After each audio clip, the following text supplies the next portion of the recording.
الحمد لله نحمده ونستعينه ونستغفره ونؤمن به ونتوكل عليه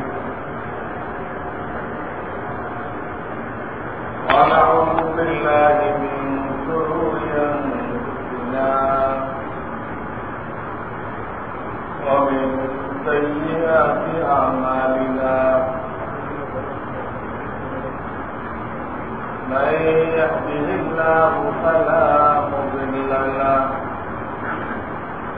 ومن يضلل فلا هادي له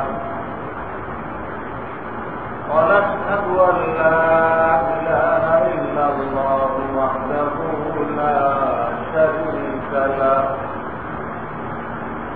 ونشهد أن سيدنا ومولانا محمدا عبده ورسوله صلى الله تعالى عليه وعلى آله وأصحابه وبارك وسلم. أما بعد فأعوذ بالله من الشيطان الرجيم. بسم الله الرحمن الرحيم. يا أيها الذين آمنوا اتقوا الله وقولوا قولا سديدا يصلح لكم أعمالكم ويغفر لكم ذنوبكم ومن يطع الله ورسوله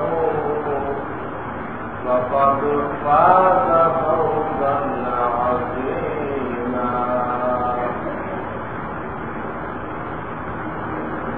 وقال رسول الله صلى الله عليه وسلم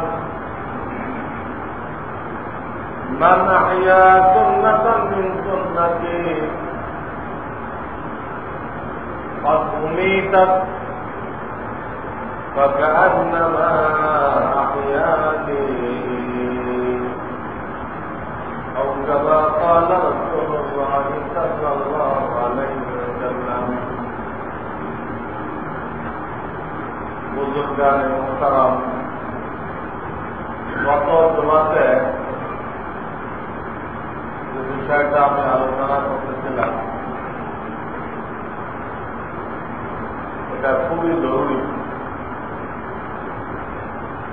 রমজান শরীফের আগের এবং পরের মাস, এই দুই মাস আল্লাহর দরবারে সম্মান। রমজানের সমান নয়, তবে অনেক সম্মান।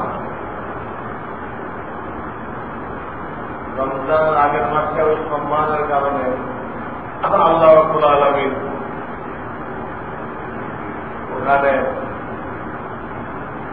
সবে বলার হয়ে গেছে। পরের মাসের মধ্যে আল্লাহ রাব্বুল আলামিন 6 রোজা রেখেছেন। 6 রোজা যারা রাখতে পারবে, একটা না হোক, গ্যাপ দিয়ে দিয়ে হোক, আল্লাহ তাআলা তাদেরকে সারা বছর রোজা রাখার স্বভাব রাখবে। গত জমাতে আমি আপনাদেরকে মধ্যে বলেছিলাম এই 2 মাস সম্মানিত কেন হল। মূলত তো সম্মানিত ছিল না, রমজানের সহবাতের কারণে, রমজানের সাথে মিলে থাকার কারণে আল্লাহ রাব্বুল আলামিন এই উভয় মাসকে সম্মানিত করেছেন, ফজিলাতে করেছেন।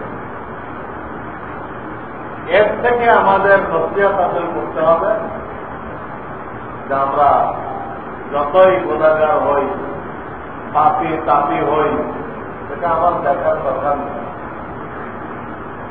আমি যদি আল্লাহ আল্লাহদের সাথে উঠা বসা রাখতে পারি, আমার চাল চলন লেবাস পোশাক যদি তাদের মতো বানাইতে পারি, আমি যদিও তাদের সমান নই, তাদের সাথে মহাব্বতের কারণে, তাদের সহবতের কারণে আল্লাহ তাআলা হাসরের ময়দানে জান্নাতের মধ্যে তাদের সাথে আমাকে স্থান দান করবে। আল মারউ মাআ মান আহাব্বা, আল মারউ মাআ মান আহাব্বা। আমাদের দুরানি মতগুলোতে 40টা হাদিস মুখস্থ করানো হয়, তার মধ্যে এই হাদিসটা অর্থ ওরা অর্থ করে মিলাই মিলায়, যার সাথে যার মহাব্বত তার সাথে তার কেয়ামত। আসলে শুধু কেয়ামত না, যার সাথে তার মহাব্বত, তার সাথে তার কেয়ামত, তার সাথে তার জান্নাত। জান্নাত লাগাইতে হবে, এই অর্থ। এই জন্য সহবাস এমন একটা জিনিস, এটাকে বলতে গেলে আসলে এটাই পরশ পাথর। পরশ পাথরের ছোঁয়ায় লোহা স্বর্ণ হয়ে যায়, ওর সাথে ছোঁয়া লাগবে। আর আল্লাহওয়ালাদের ছোঁয়া লাগলে যত বড় পাপি তাপি হোক, সে আল্লাহর প্রিয় হয়ে, আল্লাহর প্রিয় হয়ে যায় ওই ছোঁয়ার কারণে। এই জন্য কোরআনে কারিমে এই বিষয়টা খুব তাকিদ করা হয়, খুব তাকিদ করা হয়। আল্লাহ আল্লাহকে মহাব্বত করো, তাদের সাথে ওঠা বসা রাখো, তাদের দিলের মধ্যে তুমি জায়গা করে নাও। দুজন পরিচয় হবে, আপনার চেহারাটা তাদের দিলের মধ্যে থাকবে।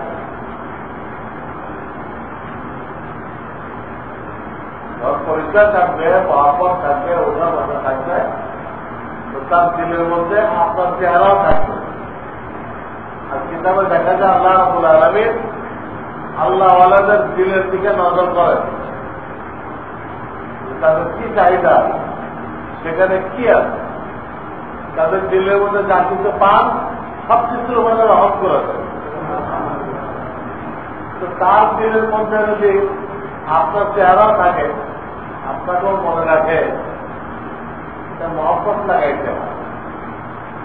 আল্লাহ তাআলা ওই বুজুর্গের উপরে যে রহমত নাযিল করবেন, আপনি ওটা বের হবেন।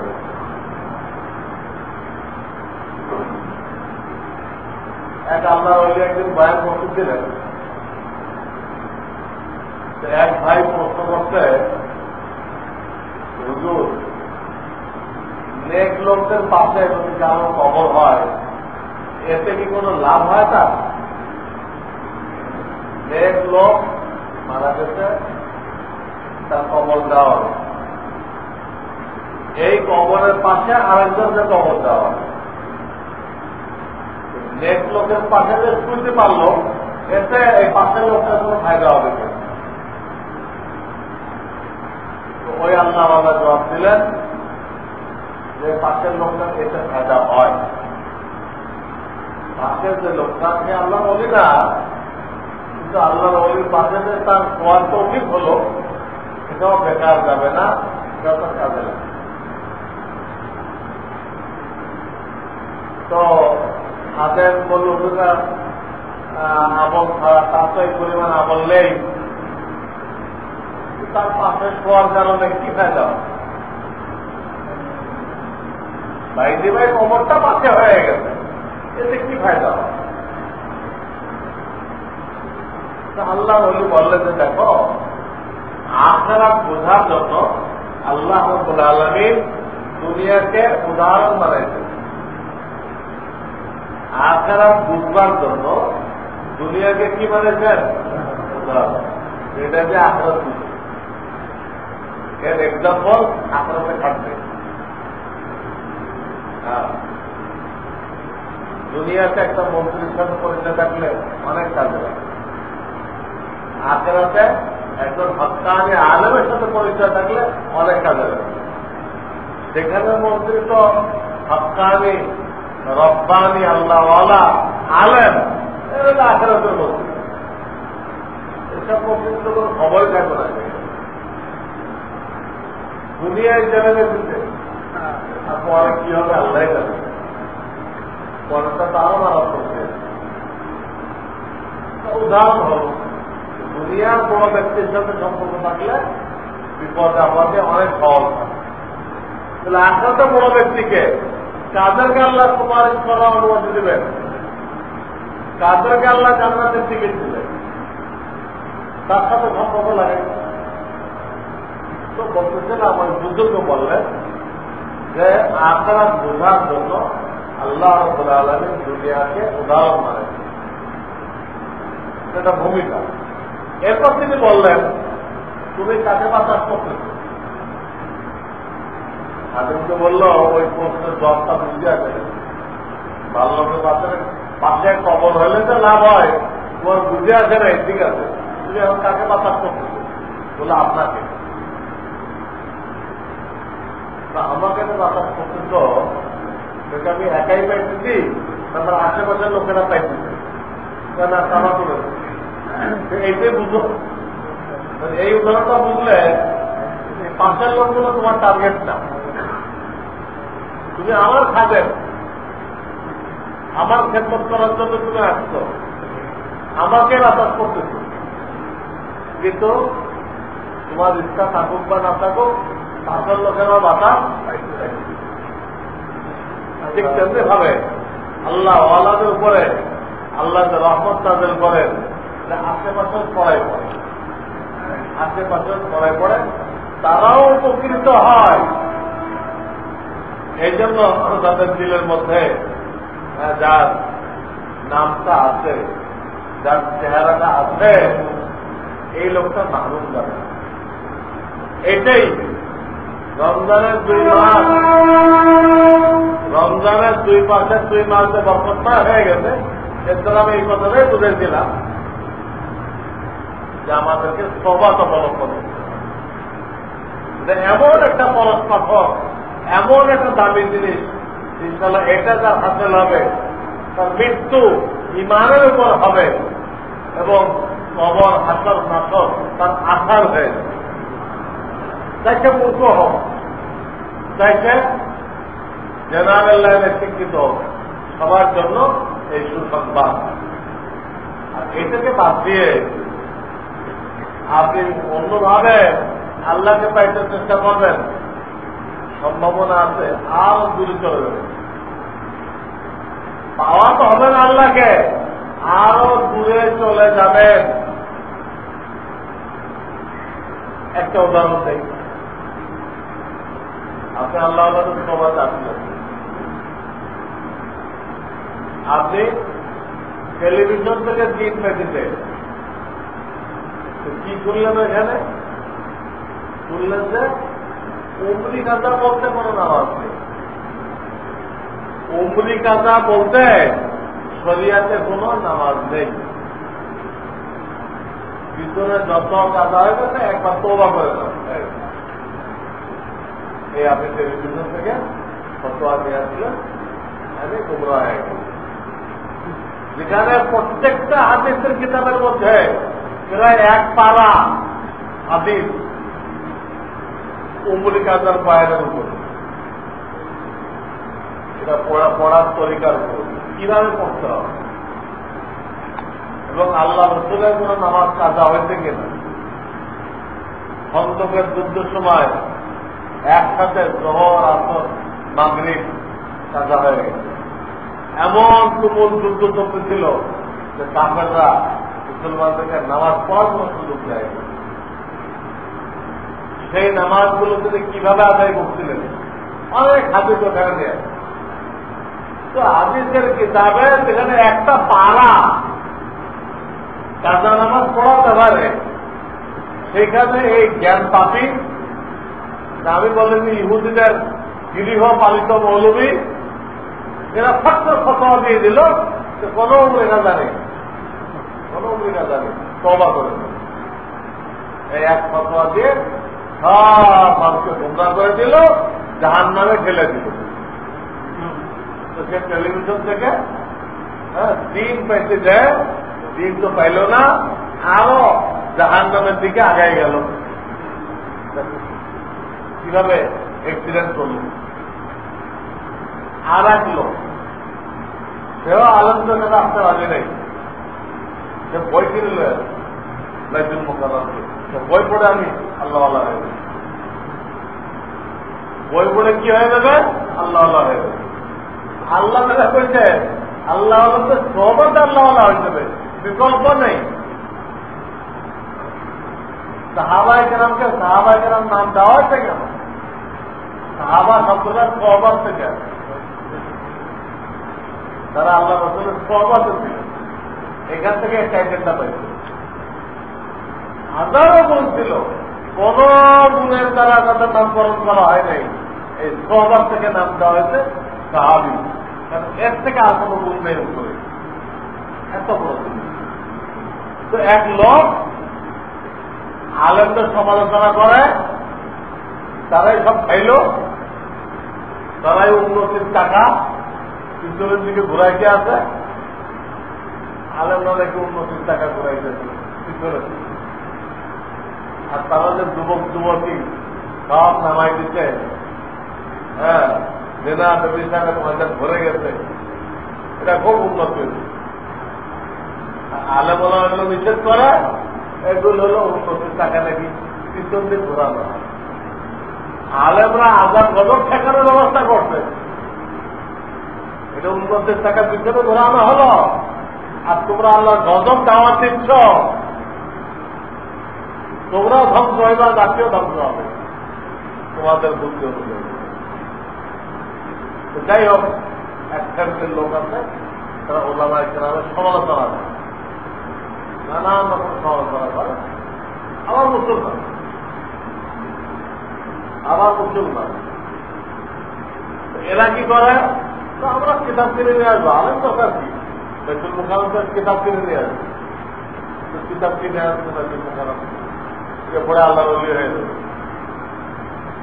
কিতাব খুলে দেখে এখানে লেখা রমজানের শেষ জুমাতে, যেটাকে অনেকে জুমাতুল বেদা বলে, কি বলে? অথচ এই নামে কোন পরিভাষা ইসলামী শরিয়াতে নেই, এটা পরবর্তী মূর্খ লোকেরা আবিষ্কার করছে। এটা লাইলাতুল এই জুমাতুল বেদা একটা তার আবিষ্কার করছে। এই বই কিনে আসছে যে বাইতুল মুকাররম থেকে আল্লাহর ওলি হওয়ার জন্য। এই বইতে লেখা যে জুমাতুল বেদার দিন যদি 4 রাকাত নামাজ পড়ে, আর প্রত্যেক রাকাতে তোরা ফাতিহার সাথে 10 বার করে আয়াতুল কুরসি পড়ে, তাহলে তার 700 বছরের কাজা নামাজ আদায় হয়ে যায়। বলেন নাউযুবিল্লাহ, একদম কাজা করে আসে হাতে ওই বলছিল 700 বছরের উপরে কাজা আদায় হয়ে যায়।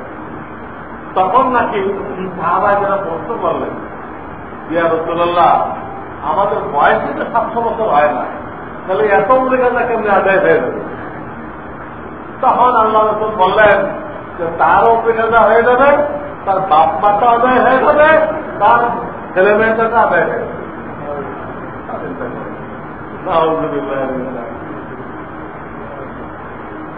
এই লিখতে বইছে আল্লাহ ওলি হওয়ার জন্য বই কিনলে, বই কোনটা কিনতে তাও তো যাবে না, বইকে কোনটা কিনতে হবে এও জানে না, এই বই কিনে আনে। এক লোক টেলিভিশনটা আল্লাহ ওলি হয়েছে কিনছিল, তার তো উমরে কালে না হয়ে গেছে, উমরে কালে কি হয়ে গেছে? না হয়েছে, আর এর বেশি হয়ে গেছে, 700 বছরের উমরে কালে হয়ে গেছে। দুজনেই গুমরা, দুজনেই দোজখের রাস্তা সুগম। এই জন্য দুনিয়া আখেরাতে আল্লাহ ওয়ালাদের সাথে ওঠা বসা ছাড়া জান্নাতের রাস্তা পাওয়ার কোন ব্যবস্থা নেই। আপনি জান্নাতে যাইবেন সেখানেই কথা, আগে আল্লাহ আপনাকে জান্নাতে যেতে দিবে না। ডাইরেক্ট আমল নামাও পেয়ে গেছেন, কোনো ডাইরেক্ট যেতে পারবেন না। তখন আল্লাহ আপনাকে বলবে ইয়া আইয়াতুহান নাফসুল মুতমাইন্নাহ ইরজিই ইলা রাব্বিক ফাদখুলি ফি ইবাদি ওয়াদখুলি জান্নাতি। আগে আমার আল্লাহ আল্লাহর কাতারে আছে, পরে এদের সাথে মিশে জান্নাতে চলে যাবে। আপনি যাদের চলাচল করলেন তাদের বাদ দিয়ে আপনি হাজারের ময়দানে জান্নাতে যেতে পারতেছেন না, আল্লাহ ডাইরেক্ট যাওয়ার কোনো অনুমতি দিচ্ছেন না, আগে ওই কাতারে আসতে করতেছেন। দেখেন কোরআনের আয়াত আপনার মধ্যে আছে, আমার আল্লাহ আল্লাহদের মধ্যে আগে এই কাতার আগে আসো, এখানে লাইন করা আগে এদের অতগুলি জান্নাতি, এরপর আমার জান্নাতে যাও। আগে না, তুমি এখানে দিবা না, এনাদের সাথে যাও। তাদের চাহাটা কেরাই, হ্যাঁ এড়ানো সম্ভব না। এই জন্য গত জুমাতে আমি বিষয়টা আপনাদেরকে বলেছি, সহমত আল্লাহ আল্লাহকে মহাব্বত করতে হবে। তাদের কলবের মধ্যে নিজের নামটা, নিজের চেহারাটা তাকেই করতে হবে ইনশাআল্লাহ। এটাই আল্লাহর সাথে সম্পর্ক তৈরি হওয়ার ভিত্তি হয়ে গেল। এখন আপনার গাড়ি আগে বাড়বে, জান্নাতের দিকে আগে বাড়বে। তাহলে এই শিক্ষা আমাদের সকলকে লাভ করার তৌফিক দান করুন।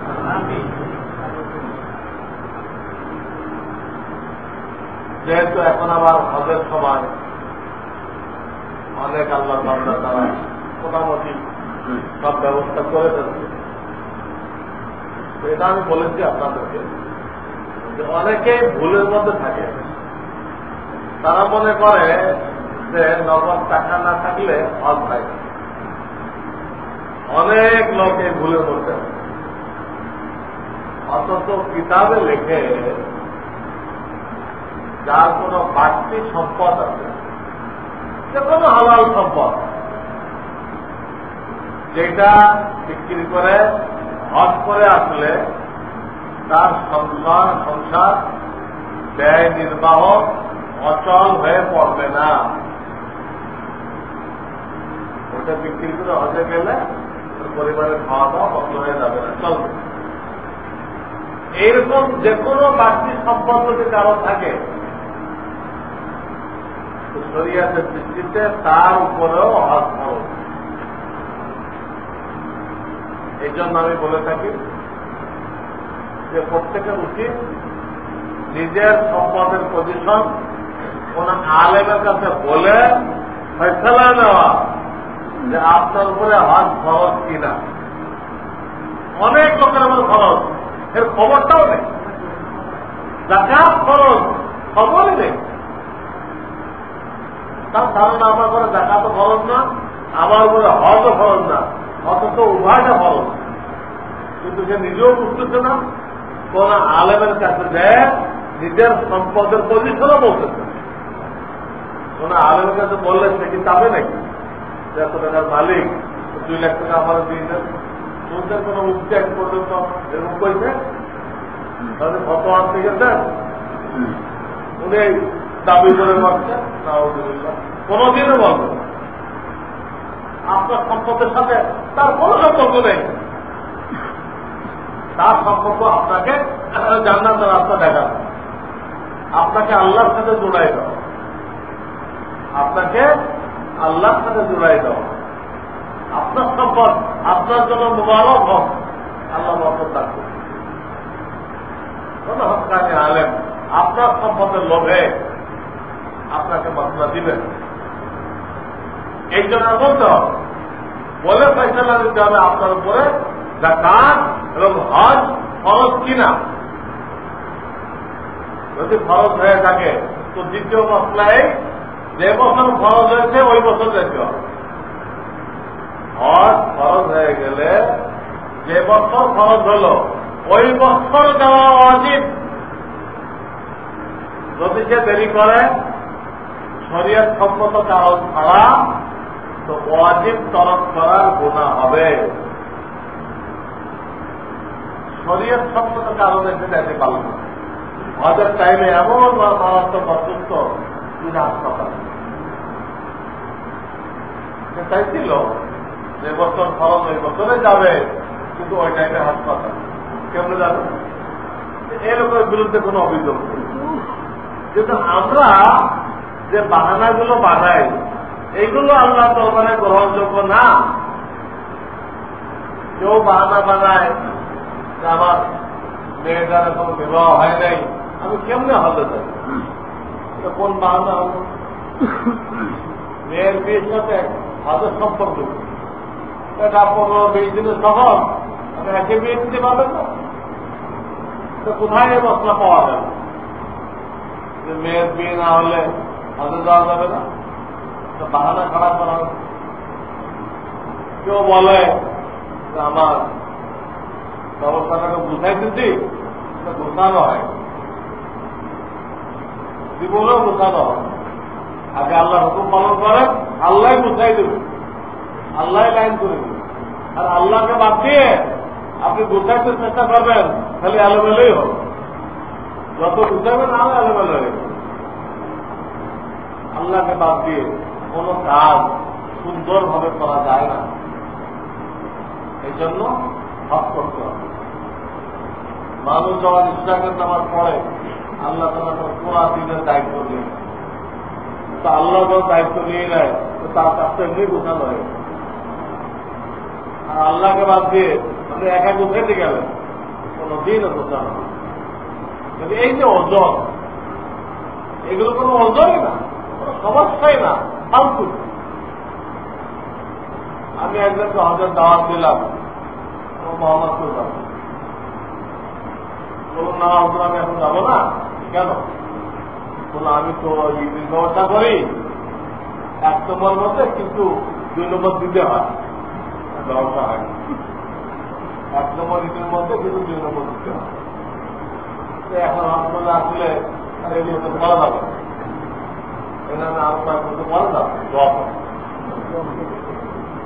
আমি বললাম যে হজ করে আসলে 1 নম্বরের মধ্যে 2 নম্বর দেওয়া যায় না, আর হজ না করলে দেওয়া যায়, এই মশলা আপনাকে কে বলবে? হজ না করলে 1 নম্বর ঈদের মধ্যে 2 নম্বর ঢোকানো যায়, এটা আমি পাইছেন কোথায় বলবো? এই মশলা আপনাকে কে দিবে? এইটা তার হলো ওজন।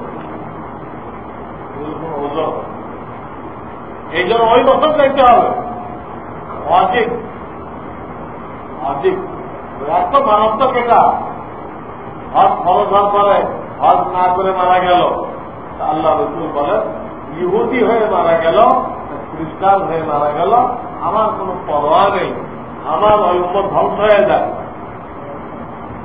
তৌফিক লাভ করার পরে হজে গেল না, বিলম্ব করল, ধ্বংস হয়ে যায়। আপনি রসুলের বর্তমান কেন দেবেন? এই জন্য হজ যে বছর ফরজ এই বছর দেখতে হবে। এবং বাস্তবে হজটা জোয়ান বয়সে করার জিনিস। আর আজকাল আমাদের সীমা যেখানে পড়ে, বাংলাদেশের সীমা, এটা কম টাকায় হজ করে, যদি সীমা অনেক দূরে পড়ে, সীমা বাড়াইতে বাড়াইতে মুজদালিফার অর্ধেক নিয়ে গেছে। আর বাংলাদেশের সীমা ঠিক মতো ওই জায়গায় পড়ে, ওখানে পড়তে কোনো ভুল হয়। আর ওইখান থেকে এই কাঞ্চনমালার জায়গা হেঁটে আসতে যাইতে অনেক কিলোমিটার হয়ে যায়, 5-7 কিলোমিটার হয়ে যায়। আপনি এখন গোড়া বাসে নেয় প্রত্যেক দিন 10 তারিখ মারতে হবে, 11 তারিখ মারতে হবে, 12 তারিখ মারতে হবে, 13 তারিখ মারতে হবে।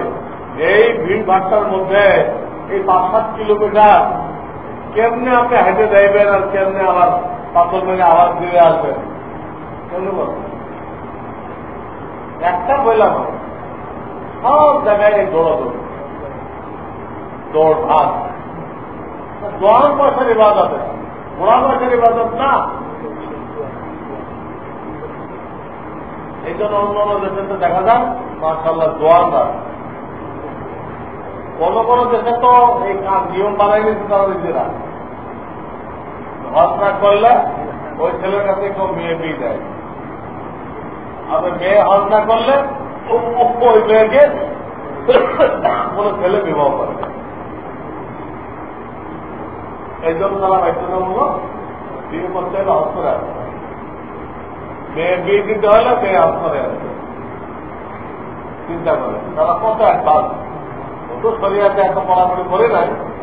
হাতে মাল থাকে তো করতে হবে, মালের সাথে যখন বিয়ের আগে যদি কারো কাছে মাল হয়, বিয়ের আগেই বলো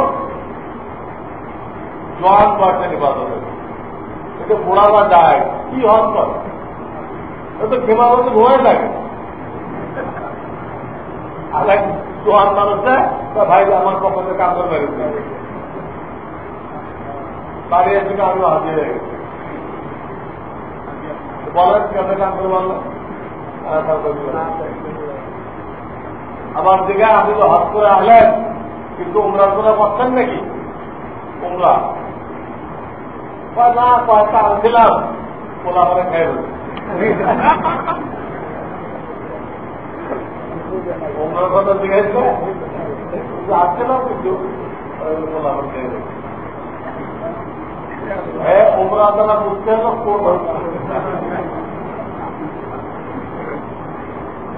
উমরা রক্ত বুঝতে হলো করবা, উমরা খেয়ে ফেলে কেমন বলা মানে হজের নামও বলে। আমি এক লোকের জিজ্ঞেস করলাম আপনি কি হজ করতেছেন? হজ তো 3 রকম, ইফরাদ, কেরান, তামাত্তু, প্রত্যেকটা নিয়ম ভিন্ন। ইফরাদ, কেরান, তামাত্তু, এটা 3 রকম হজ, প্রত্যেকটা তরিকা আলাদা। আপনি কি হজ করছেন? তো লোক বলল আমি তামাক্কা করছি। কোন হজ? তামাক্কু, যেটা আইন তামাক্কু। আর এদেশে থেকে নেই বলে তামাক খায়, তামাক্কা হজ করছে। এই হল অবস্থা। কিছু শিখে দেয়, শিখে দিতে হবে। আপনি 2.5 লাখ টাকা ব্যয় করবেন, কিন্তু তামাক্কা শিখতে হবে না। আল্লাহ যেভাবে বলছেন, আল্লাহর হাবিব যেভাবে বলছেন, ওইভাবে করলে এটা হজ হবে। আপনার মধ্যে মতো তো হজ হবে না। আলহামদুলিল্লাহ আমার এখানে মাদ্রাসায় প্রত্যেক বছরই আমি ব্ল্যাক বোর্ডের মাধ্যমে নকশা করে হজের প্রশিক্ষণ দিয়ে থাকি। এবছর আমার ওখানে আজকে ইমাম সম্মেলন ছিল, সেখানে বহু বিন্দার লোকেরা আছে। আপনাদের এখানে তো অনেকটা দেখলাম, মাশাআল্লাহ। ওখানে গেছে এটা চান্দ্র মাসের 30 শুক্রবার হয়, প্রত্যেক চান্দ্র মাসের 30 শুক্রবার ফজরের পরে নাস্তা ওখানে দেওয়া হয়, ওখানে দেওয়া হয়। তো যাই হোক, ওখানে এলান করা হয়েছে যে এখন কি অক্টোবর মাস না, অক্টোবরের 26, 27, 28, 29 এই 4 দিন ওখানে প্রশিক্ষণ রাখা হবে। 26, 27, 28, 29 এই 4 দিন ওখানে যে আসরের নামাজ পড়তে হবে। আসর থেকে মাগরিব পর্যন্ত ব্ল্যাক বোর্ডে নকশা আঁকায় আঁকায় আমি এক এক ভাগ বুঝাইব। ইফরাদ করলে কেমনে করবেন, কেরাত করলে কেমনে করবেন, তামাত্তু করলে কেমনে করবেন। সবচেয়ে বেশি সহজ কেরাতের হবে। কেরাত করতে হলে আপনাকে শেষের দিকের ফ্লাইট দেখতে হবে, শেষের দিকে অন ফ্লাইট আছে না, ওইগুলোতে দেখতে হবে। ওখানে উমরা করে হালাল হওয়া যায়, উমরা করে হালাল হওয়া যায় না, ওই অবস্থায় থাকতে হয়। দুর্দিক গেলে এই 1 মাস আপনি কেমন থাকবেন, নকশা করা যাবে না, বাড়ি মসজিদ করা যাবে না, একটা বন মানুষের মতো হয়ে যাবে, নখগুলো লম্বা লম্বা হয়ে যাবে। এই জন্য কেরাত করতে হলে আপনাকে শেষের দিকে টিকিট করতে হবে। শেষের সপ্তাহ একদম সর্বস্ব যে ফ্ল্যাটগুলো যায় আরাম থেকে রাত করতে পারবে। অবশ্যই বেশিরভাগ লোক তামাকু করে, পয়লা ইফরাত করে পয়লা উমরা করে হালাল হয়ে যায়, এরপরে আবার জিলহজের 8 তারিখে হজের এরাম বাইতে মেলা চলে, মাঝখানে বেশ কিছুদিন হালাল থাকে, নর্মাল অবস্থা, নর্মাল। এটা বলে তামাকু। যারা আগে আগে দেখেছে এরা তামাকু করে। এইগুলো প্রত্যেকটা শিখতে হবে, শিখে ওইভাবে করতে হবে। মূল নিয়ম ছিল, মদিনায় যাওয়ার মূল নিয়ম হল আপনি হয় আগে মদিনায় চলে যান, ওখানে 8 দিন থাকেন, 2 দিন থাকেন, ওখান থেকে হেরাম বাইতে মক্কে আসেন, হজ করে বাড়ি চলে আসেন। এটা সহি নিয়ম। আগে মদিনায় যান, এহরাম ছাড়া আসার সময় এহরাম বাইতে মক্কে আসে, হজ করে বিদ্যা হয় বাড়ি ফেরে। সহি নিয়ম। আর একটা সহি নিয়ম হলে এই যে হজ কমপ্লিট করেন, আগে বিদ্যা হয় মক্কা যান, যে হজ কমপ্লিট করেন, হজের পরে কোথায় যান? মদিনা যান। এটাও সহি নিয়ম, এটাও সহি নিয়ম। কিন্তু ব্যক্তিগত হাজি এই সহি নিয়ম জানে না, যে ট্রাভেলের মাধ্যমে যায় তারা বাসা ভাড়া বাঁচানোর জন্য, বাসা ভাড়া বাঁচানোর জন্য তারা একটা গলত পদ্ধতি আবিষ্কার করছে, আর যাদেরকে নিচ্ছে এরা তো বকাল, ওরা ব্যবসা করে ফেলতেছে, টাকা পয়সা দিচ্ছে, আর ওরা দিচ্ছে এগুলো বকাল। এদেরকে কি করতে চায়? এদেরকে নিয়ে পয়লা 1-2 দিন রাখতে হাই ফাই হলে ভালো, এটাকে উমরা করায় হজের আগে মদিনা নিয়ে যেতে, মদিনাতে ঘোরায় আর হাই ফাই গুলো উঠায় গেল, ওই 1 দিন হয়ে বা 2 দিন, ওটা মজা থাকতে না। ওখান থেকে এলে আপনাকে মেনা লয়ে দিই বা কোনো কম দামি হোটেল উঠে দিই। এই যে সুরতটা হজের আগে মদিনায় গেলেন, এটা খুব বিতর্কিত সুরত। অনেক ইমামরা বলছে যে 1 নম্বর হল কেরান হজ, সেকেন্ড হল তামাক্কু, থার্ড হল ইফরাদ।